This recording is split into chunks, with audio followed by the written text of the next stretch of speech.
how big that is. There's so many big things in here. Put your head next to it.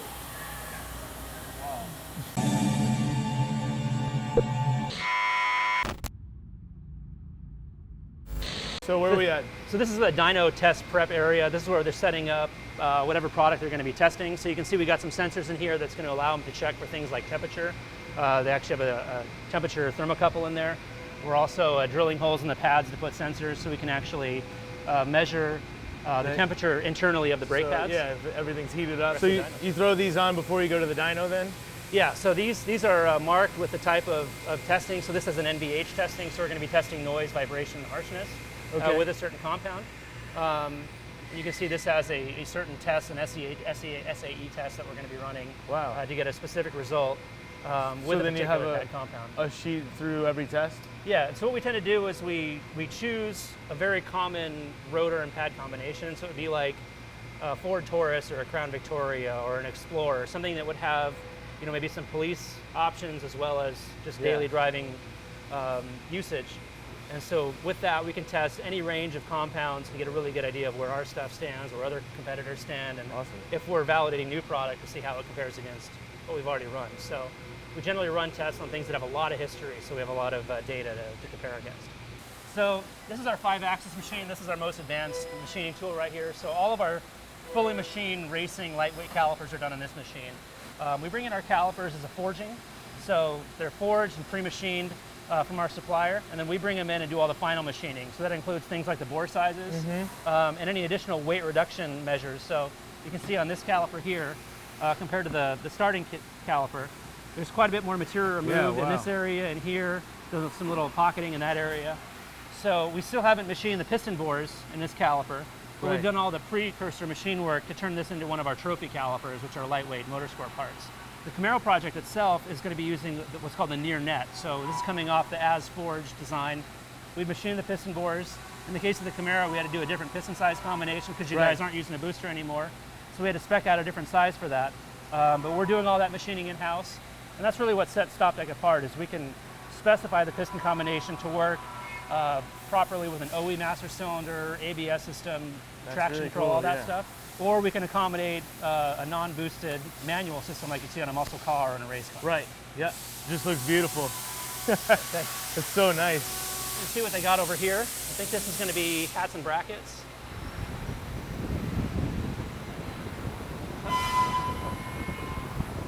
Back to the tour. If you ever wondered how you make a bracket, you take a stock piece of metal like this and you take away everything that's not a bracket, right? Yeah. So on the machine here, we're just cutting down some brackets. You can see we're actually doing some engraving as well, talking about the rotor side. So it would go in like this.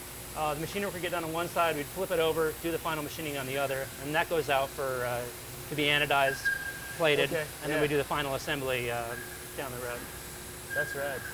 I wish I had machines like this. Well, I don't even know what I'd do with it, to be honest. So I guess we can just show the raw materials also. Wow. Just how much do those things weigh? Yeah, right? Here's all our raw materials over here on the wall.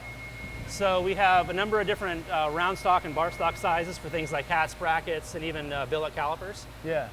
So we'll take the round stock here and slice off basically different cuts. And you can see this is what's going to become a center hat. So we'll go through the process. It starts like this, and then it'll end up being a finished part in a fairly short amount of time. It's such a thick piece. What's that? It's such a thick piece of stuff, right? Well, you got to account for the offset, right? Yeah. So unless a hat is real shallow, if it's got like an inch or two, you've got to have all that mass, all that material there. How much does that weigh? It's just solid. So we can go to caliper assembly. All right, so this is the caliper assembly area. So this is a caliper that's been fully machined, painted, and now it's back from outside processing. So we start off by anodizing the caliper. We saw it come off the machine. Right. It goes out, everything gets black hard anodized, and then we paint over that anodized surface. Okay. And so now we're ready to do the assembly process. So we've got the inner seals. You can see there's a little groove in here. Yeah. So there'll be an O-ring seal that's going to go in there. That's creating the actual pressure seal. And then the dust boot itself will press into this groove, and that protects the inner seal from debris if you're driving through cold and wet conditions. So what they do is they'll put in the seals, press in the pistons, seat the dust boots, they'll bolt it all together, install the bridge and the hardware, and then they'll go and take it to testing. Wow. We pressure test every caliper to ensure that everything is sealed correctly and there's no leaks. That's cool. It looks really nice too. That color reminds me of the old E36 M3. Yeah, yep, for sure. Remember that color, that weird one? Yeah, one of the things that kind of sets StopTech apart, a lot of companies assemble their calipers and then paint them. So all your hardware gets painted as well. And if you ever want to service a caliper, it chips and flakes. Well, that, and then even mounting it, right? Because if you have paint over that surface, it'll tend to move over time. Right, yeah. So if you have a crush washer and you're trying to create a seal there, if there's some paint there, it can cause some problems. So if the caliper ever needs to be serviced or taken apart, it doesn't damage the finish. Yeah. So just one extra step that we do that we think improves the quality level of the product. Yeah, it looks really, really nice. Thanks. So many tools. So here's our stainless steel brake line production line. So starting with a full spool of stainless steel brake lines, we'll cut them to length. And they prep the edges, all the cut edges. That's amazing. Yeah. So it preps everything to accept it for the fittings. Yeah, I want one of these. You know how messed up my fingers get because of that? So here he's putting on the line locators that go midway down the line to bolt up to the suspension component, and then all the fittings that are going to be going on the inboard and outboard sides of the line. Once those fittings go on, they'll get pressed into place, and then after that, they'll go to testing. So the advantage of stainless steel brake lines is they reduce flex in the system. Right. So a rubber line will have some expansion with pressure, and you don't get full pressure to the brakes until all that expansion is taken up. Benefit of a stainless braided line is it doesn't expand, and so you get to that high firm brake pedal and a much more responsive system, and no degradation over time. A rubber line, when it's brand new, generally doesn't flex that much, but the more they get used, the more heat they see, the more flex they get. Yeah. So there'll be this slow level of degradation of pedal feel over time, and a stainless steel brake line maintains that feel throughout the life and doesn't have that drop off over time. That's cool. It's like a really satisfying procedure to watch these guys make that. Yeah, they go make together so real nice. many so fast. Yeah. That would take me all day to make like two, and my fingers would be bleeding. So then the finished ones are down here? So the finished one come down here, then they go to testing. So we make our lines to meet DOT. You see they have a DOT specification logo, so there is a, it's not necessarily a testing procedure, but there's a manufacturing process requirement to meet DOT specifications. So all of our lines are made to meet DOT spec. That's cool. And then after they're all assembled, they go to the test bench. We do 100% testing of our brake lines. So all the brake lines we make are tested at 4,500 PSI. And that's far beyond the realm of what most brake systems can generate. Generally 2,500 is the peak you would ever see in like a modern boosted brake system. So by testing at 4,500, we're ensuring that one, everything goes out and won't leak, and two, that we're not going to have any kind of a failure due to the materials themselves. Right, yeah. That's cool. Also kind of scary to test something under that much pressure. Yeah. Yeah, that's why we have these shields. These come down on the pressure because even when you just release the pressure and separate the line from the fixture, it can shoot a little bit out. Yeah.